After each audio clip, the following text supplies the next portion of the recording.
Bueno, lo ha comentado un poco el doctor Artal. El problema de la adherencia creo que nos incumbe a todos y yo voy a intentar hablar desde mi experiencia y teniendo en cuenta que la adherencia no solo a fármacos, sino también a conductas, ¿no? En cualquiera de las enfermedades que tenéis que tratar, imagino que proponéis indicaciones acerca de cambios conductuales, ¿no? Que van a hacer no solo que un paciente tome la pastilla, sino que siga una dieta o que haga ejercicio o que haga cambios en su vida. Y bueno, sabéis que yo trabajo en trastornos de conducta alimentaria donde realmente necesitamos de manera imperiosa que los pacientes colaboren, ¿no? Y la colaboración con ellos o que ellos con nosotros es crucial. El problema de la adherencia ya lo he comentado antes, quiere decir que es realmente sorprendente, ¿no? Las cifras en general rondan el 50% en la mayoría de los casos, de los estudios, y esto tiene consecuencias clarísimas sobre la evolución de la enfermedad, sobre los costes y sobre la eficacia del tratamiento en sí mismo. ¿Cuáles son las causas? Pues bueno, hay causas de todo tipo, ¿no? Si hablamos sobre el tratamiento, pues siempre se comenta que el tratamiento que tenga efectos adversos va a hacer más dificultoso su seguimiento, que sea muy complejo, que tenga que tomar muchas tomas, que tenga que acudir a muchos especialistas, que no sea eficaz o que tarde en hacer efecto. La vía de administración, a nivel de la enfermedad, pues aquellos pacientes que se creen menos enfermos, lo que solemos hacer todos cuando se nos quita la tos, pues dejamos el antibiótico, pues cuando alguien se siente poco enfermo, pues suele ser menos adherente, o cuando alguien está muy grave, igual tampoco es consciente o tiene poca esperanza en que el tratamiento funcione, la falta de conciencia de enfermedad. Relacionado con el paciente, siempre solemos pensar que los pacientes son los culpables de todo y en algunas ocasiones tiene que ver con que ellos no tienen información suficiente, tienen una creencia diferente de lo que es la enfermedad. Hay gente que es muy inconstante en general en su vida y eso lo traslada a los tratamientos. En este caso, el uso de sustancias pues, seguramente también influye. Los factores educacionales y sociodemográficos son muy importantes. Me parece que en las razones económicas y educacionales sí que influyen en la toma de medicación. Lo que cuesta un tratamiento, los desplazamientos que tienen que hacer, influyen decisivamente en que alguien siga un tratamiento, que acuda al fisioterapeuta, que acuda al hospital, y las cuestiones ambientales que tienen que ver con esa relación que comentaba antes el doctor Artal, relación médico-paciente, cómo se siente de cómodo, cómo se siente de atendido, la confianza que tiene en nosotros el paciente, junto con otros factores que tienen que ver con las dificultades sociales y económicas, ¿no? Coyunturales del momento, ¿no? La crisis y demás. Por todo esto que he dicho, y lo que comentó antes el doctor Artal, realmente invertir en mejorar la adherencia puede tener un impacto muy importante en la mejoría de los tratamientos. Bueno, yo vengo aquí a hablar un poco de mi experiencia, ¿no? Es decir, que los psiquiatras, a pesar de lo que pudierais pensar, no somos mejores, ¿no?, que el resto de médicos a la hora de conseguir la adherencia, ¿no? Se nos presupone capacidad de persuasión, de convicción y demás, y no somos tan buenos como imaginábamos y las cifras, digamos, de falta de adherencia son similares en nuestros pacientes, en nuestros tratamientos con otras patologías. Yo voy a centrarme en dos experiencias, en dos trabajos, uno centrado en primeros contactos de pacientes con nuestra unidad, pacientes que nunca habían sido tratados, en el que estudiamos cuáles eran las razones, tanto personales a nivel psicológicas, como las subjetivas que decían los pacientes, de por qué abandonaban el tratamiento, ¿no? Lo que vimos es que, y luego otro trabajo acerca de qué hace que pacientes que llevan tiempo el tratamiento sean capaces de continuarlo a pesar de que hay cambios, a pesar que les hace, digamos, soportar mejor la adversidad, ¿no? En este trabajo lo que estudiamos fue a 196 pacientes a los que seguimos durante 2 años, vimos a los años qué tasa de abandono tenían, en qué momento abandonaban, qué factores personales y qué razones subjetivas tenían para abandonar, ¿no? Vimos que el abandono era, sobre todo, se producía en las primeras 5 consultas, algo que se conoce, ¿no? Que los primeros contactos y las primeras consultas son muy importantes y que antes de la 4ª o 5ª consulta más del 50% de los pacientes que abandonan ya lo hacen entonces, ¿no? Y eso nos da que pensar, ¿no? Sobre la importancia que tienen esas 2 o 3 primeras consultas a la hora de conseguir enganchar al paciente con lo que queremos transmitirle, ¿no? También vimos que la personalidad que estudiábamos, que es algo que todos sospechamos, ¿no? Es decir, que aquellas personas que son más impulsivas o que son menos dependientes tienen más tendencia a precipitarse en las decisiones, ¿no? Eso es algo que no es fácil de estudiar, lo podemos estudiar nosotros, pero bueno, que sepamos que también es verdad que aquellas personas que tienen antecedentes de ser más impulsivas van a tener más probabilidades de abandonar un tratamiento o de no seguir un tratamiento, digamos, prescrito. Y cuando les preguntábamos, bueno, a ver, ¿por qué nos habéis abandonado? ¿Qué habéis hecho? Pues te daban razones de todo tipo, pero las más frecuentes eran las logísticas, curiosamente, ¿no? Muchos pacientes lo que decían era que tenían dificultades para acudir a la consulta y les poníamos horarios muy raros, que tenían que ir a clase, que tenían que trabajar, que les pillaban muy lejos el hospital. Otros decían que, bueno, que es que habían mejorado, ¿no? Que no estaban tan mal, que ¿para qué ir, no? Bueno, detalle, porque a nosotros nos parece una cosa muy seria y los pacientes no lo consideran así. Y otros, falta de motivación. Bueno, pues es que no me sentía con fuerza, no me veía capaz y demás, ¿no? Entonces decidimos, bueno, pues ¿qué podemos hacer? Y estamos hablando en Gerundio y mejorando, ¿no? Pues bueno, ante eso tendremos que intentar trabajar con lo logístico, trabajar con la conciencia de enfermedad, que parece que algunos pacientes no tienen, no se sienten enfermos, y con esa falta de motivación. ¿Qué proponemos o qué estamos haciendo, ¿no? A nivel de logística? Perdón. Mejorar la accesibilidad, es decir, lo que intentamos es favorecer más horarios. Mañana, tarde, primeras horas, últimas horas, sobre todo con gente joven, siempre te ponen la pega, es que tengo que ir a clase, luego no van a clase, pero vamos a decir, es que tengo que ir a clase, es que última hora, primera, entonces, bueno, vamos a pacientes a las 8 de la mañana, no te preocupes, ¿qué hora necesitas? Tal. Entonces, incluso con pacientes jóvenes, como es mi caso, que estudian fuera, la posibilidad de que en alguna guardia, en alguna saliente de guardia puedes verlo, ¿no? La posibilidad de que favorecer, digamos, esos problemas logísticos que los pacientes dicen que tienen, ¿no? Digamos, el tener horarios flexibles o que nosotros seamos flexibles con el paciente, permitirles que acudan fuera de cita, ese tipo de cosas, desde luego, ayuda mucho a que esos problemas logísticos disminuyan. Como comentaba antes, doctor Arta, la tecnología, por favorecer la comunicación también a través de correo electrónico, a través de otro tipo de dispositivos que permita que los pacientes que no pueden acudir te escriban y te digan, oye, pues no he podido ir y tal. La verdad es que el dar el correo electrónico a los pacientes no parece que provoque que te den la vara. Es decir, yo luego lo suelo dar a los pacientes y a las familias, a veces está en la web del hospital, ¿sabes? O sea que tampoco... Y no tengo la sensación de que siempre hay un paciente que te escribe todos los días y tal, ¿no? Pero bueno, al final siempre le dices, bueno, yo leo el correo, pero no te voy a contestar inmediatamente, esto no es un WhatsApp. Pero sí que ayuda a que o el paciente sabe o que has leído algo y que lo puedes contestar en algún momento. A nivel de conciencia de enfermedad, bueno, realmente es donde nos cuesta, ¿no? Pacientes que creen que están menos graves de lo que son y que, bueno, pues vean allí a ver qué pasa, el tratamiento, pues hoy mejora un poquito, ¿no?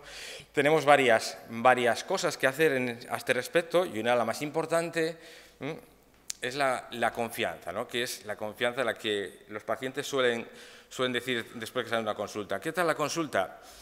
Pues muy majo la persona, muy amable.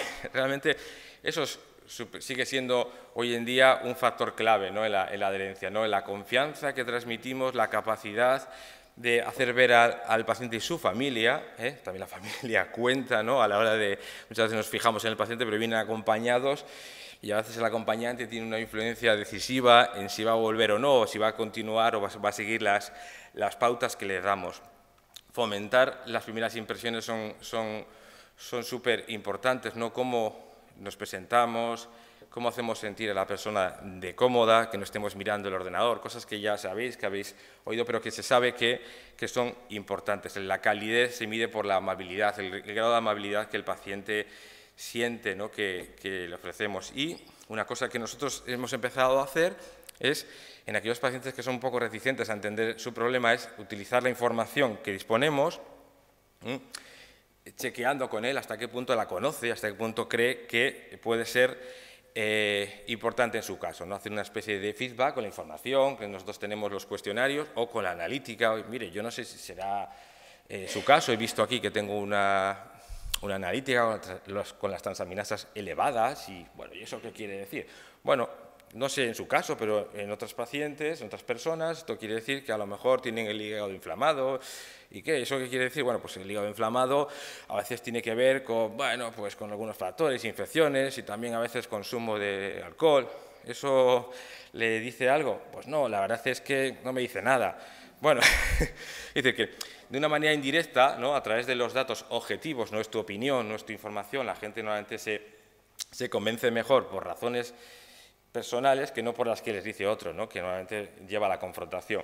Entonces, compartir con los pacientes los datos que disponen de datos objetivos ayuda a que reflexionen, ¿no?, acerca de esto puede ser algo que venga con usted. Nosotros también trabajamos con la personalidad y haciéndoles ver que los rasgos de personalidad están incidiendo, están influyendo en su manera de actuar, que no son buenos ni malos, simplemente que explican las cosas. Y ver un poco también el grado de confianza, ¿no? ¿Qué confianza tiene usted en poder seguir este tratamiento, medirlo de una manera tal? Eso ayuda a que alguien que está bastante reticente a entender que tiene una enfermedad, tal vez se plantee que, bueno, a lo mejor sí que la tengo, ¿no?, pero no sé si eso me va a hacer cambiar las cosas, ¿no? Y ahí es donde tenemos que trabajar con la motivación. Cuando vemos que un paciente, bueno, siente que tiene una enfermedad, pero no sabe si va a poder seguir un tratamiento, poder cambiar algunas conductas, tenemos que trabajar, ¿no?, con modelos, digamos, motivacionales, ¿no? Y motivar no es ser un entrenador que es capaz de, en un partido de fútbol, sacar lo mejor de sus jugadores, que eso está muy bien. Esto es algo que tiene que ser continuado, ¿no? Tiene que ser algo, no es que te sigan, ¿no?, porque hay gente que es muy gran motivadora, no, venga, te nos tienes que hacerlo y tal. Sí, consigue que ese día se tome la medicación. La motivación tiene que ser algo interno, alguna razón personal que haga que esas personas que sienten que no les merece la pena hacer fisioterapia, que no les merece la pena hacer una dieta porque es muy cansado y tal, se decanten por el lado que nosotros queremos, ¿no?, por el lado de la salud, por el lado de mejorar. Para eso tenemos que tener en cuenta dos conceptos. Uno, el típico nuestro de reflejo de corrección, que nos han enseñado toda la vida, de esto está mal, no lo haga usted así, tiene que mejorar. Normalmente ese reflejo, que es lógico, lo que provoca en la otra persona se defienda, ¿no?, y nos suele ayudar mucho a motivar. Y lo que os decía antes, la ambivalencia, que es normal, ¿no? Es normal que las personas estemos siempre por un lado sí, por otro lado no, ese decantar la balanza, ¿no? Y eso hay que entenderlo como algo normal, que las personas, a pesar de que desde nuestro punto de vista tengan muchísimas razones para cambiar o para seguir un tratamiento, ellas pueden no tenerlo, ¿no? No pueden no tenerlo, y tenemos que entender que eso es normal y tenemos que trabajar a través de la comunicación, a través de la conversación, para que los pacientes se decanten por la parte, digamos, positiva, la parte que les va a ayudar. Y para eso tenemos que mejorar nuestras habilidades de comunicación. Esta semana tuvimos un curso sobre entrevista motivacional en el que trabajamos sobre todo con eso, ¿no?, con herramientas que nos permitan, a través de la comunicación, hacer que ese balance, en esos pacientes que están ambivalentes, de que hoy tomo la medicación, mañana no, porque me genera efectos secundarios, porque no me compensa, porque es muy cansado, ¿no?, tengan siempre la capacidad de mirarse dentro y sacar esas razones que ya tienen. O sea, las personas ya tienen esas razones, tenemos que lograr que salgan, ¿no? Y hay varias técnicas, pero las principales son para mejorar una comunicación y que el paciente hable y encuentre esas razones, tenemos que favorecer a través de preguntas abiertas, ¿no? Preguntar de qué manera, cómo, qué pasará, qué ocurrirá, qué espera. Preguntas que hagan que las personas elaboren un discurso a partir del cual nosotros podemos reflejarlo y podemos reforzarlo. Me parece que está preocupado, me parece que tiene problemas con esto, quiere mejorar, quiere avanzar, ¿no? Porque te lo ha dicho él, ¿no? Y para eso tenemos que favorecer que los pacientes hablen. Ya sabemos que no tenemos tiempo, ya sabemos, esto es una cuestión habitual, sobre todo en primaria, que con 5 minutos, ¿qué puedo hacer? Bueno, depende, ¿no? Puedes hacer muchas cosas en varias consultas, a lo mejor no en una, y es verdad que el tiempo es importante, ¿no?, para conseguir un ambiente de confianza, un ambiente de seguridad, de comunicación, que los pacientes puedan hablar y expresarse, ¿no? La escucha reflexiva significa deduzco, te entiendo, creo que tal, y resumir, creo que si no lo he entendido mal, usted quiere decir que esto o lo otro, resumir favorece que la comunicación haga pensar, fluya y haga pensar al otro que le estamos entendiendo, ¿no? La verdad es que podemos pensar que el tema de la adherencia no es personal, es un tema innegociable y que el paciente tiene que hacerlo sí o sí. Pues la verdad es que todo es personal. Los pacientes hacen las cosas por razones personales más que por lo que nosotros consideramos que debe ser. Y eso lo tenemos que tener en cuenta, ¿no? Tenemos que tener en cuenta porque si las personas se dirigen su vida por valores, por creencias, y tenemos que intentar entender qué es lo que las personas necesitan. Muchas personas a veces no siguen un tratamiento, aunque nosotros queremos que le tienen que seguir porque ponen en tela de juicio, ponen en riesgo ciertos valores o creencias personales que para ellos son más importantes, ¿no? Pues a lo mejor cuidar de sus nietos le impide ir a seguir un tratamiento en el hospital, ¿no? Y si eso no lo conocemos, no lo entendemos, va a ser muy difícil que el paciente avance, ¿no? Y generalmente las personas cambiamos cuando sentimos que somos incoherentes, ¿no? Que cuando no tenemos coherencia entre nuestra conducta y nuestros principios y valores. Es decir, cuando alguien dice ser o quiere ser de una manera y actúa de una manera diferente, se lo señalamos, provoca un cambio, una disonancia cognitiva que le llamamos nosotros, ¿no?, que hace que las personas sientan que tienen que seguir algo que no están haciendo, ¿no? Y el segundo estudio tiene que ver con un factor que a nosotros nos parecía importante, que es por qué hay personas que con las mismas condiciones, con las mismas problemas, siguen el tratamiento o continúan y otras que no. Y es el concepto de resiliencia que seguramente conocéis, ¿no?, que hace que unas personas soporten mejor la adversidad y otras no. ¿En qué se basa eso? Nosotros pretendíamos estudiar ese concepto de resiliencia que tiene dos aspectos: la competencia personal, la capacidad que uno siente, ¿no?, la percepción subjetiva de ser capaz de sobrellevar algo, y la aceptación de la situación, ¿no? Hasta qué punto percibo que soy una persona flexible, que puedo aceptar los cambios que tantas veces pasan en una enfermedad crónica, ¿no? Que los pacientes tienen peor calidad de vida, los pacientes tienen fluctuaciones. ¿Y qué hace que esto, o con qué se relaciona? Nosotros vimos que se relacionaba no solo con la sensación de estar mejor de ánimo, sino con esa sensación subjetiva de yo me siento competente, tengo mejor calidad de vida, si tengo mejor calidad de vida me siento más competente y acepto mejor la vida. ¿Y eso cómo se puede trabajar? Se puede trabajar a través de evocar la esperanza, evocar la confianza y trabajar con los pacientes la aceptación de la enfermedad. Eso que tanto nos cuesta hoy en día, ¿no? Es decir, que realmente las personas muchas veces no sabemos lo que nos espera, no sabemos, muchas veces nos basamos siempre en cambiar, en mejorar, cuando a veces lo que tenemos que trabajar es aceptar que esto va a dolerle, esto va a durar más de lo que quiera, ¿no? Es decir, aquellas personas más resilientes son aquellas personas que van a soportar mejor. Podemos identificarlo, podemos trabajarlo. En definitiva, pensar y ofrecer alternativas adaptadas a cada caso puede favorecer, ¿no?, individualizar, digamos, los tratamientos, puede favorecer y entender lo que los pacientes plantean como problema a la hora de seguir un tratamiento, puede favorecer esa adherencia. Sin duda, el estilo que tengamos como terapeutas va a ser un determinante importante a la hora de sentir que un paciente va a entendernos mejor, va a confiar mejor. Cuando un paciente confía, prácticamente puedes hacer con él lo que quieras, en el buen sentido, ¿vale? Y resolver esa ambivalencia que es clave, ¿no?, entenderla, que nos podemos molestar o podemos pensar que, este paciente ayer quería cambiar, hoy no, ¿de qué va?, ¿no? Eso es normal, es decir, los factores personales, como hemos dicho, tienen mucho que ver en esa ambivalencia, tenemos que tenerlo presente y no caer en el juzgar al otro, ¿no?, con nuestras propias ideas, sino intentar entender cuáles son sus factores, cuáles son sus ideas, ¿no? Aún así, en pacientes no motivados o poco concienciados, siempre se puede hacer algo y con herramientas que seguramente tenemos y que tenemos que pulir. Es decir, que la mayoría de nosotros somos personas acostumbradas a hablar, a comunicarnos y lo hacemos genial. No hace falta ser psiquiatra, psicólogo para tener herramientas de comunicación eficaces y se pueden trabajar y se pueden entrenar. Y, por supuesto, tenemos que saber que aquellas personas que se sienten competentes, aquellas personas que tienen una, digamos, una capacidad de aceptar mejor lo que les pasa, van a ser más adherentes, van a llevar mejor los tratamientos. Y todo esto tenemos que hacerlo en una atmósfera, en una idea de compasión, es decir, que todo lo que hagamos tiene que ser en beneficio, ¿no?, del paciente, acompañar al paciente siempre con la idea de que cualquier actuación tiene que ser en su beneficio, ¿no?, y seguir un poco los principios éticos que todos conocemos.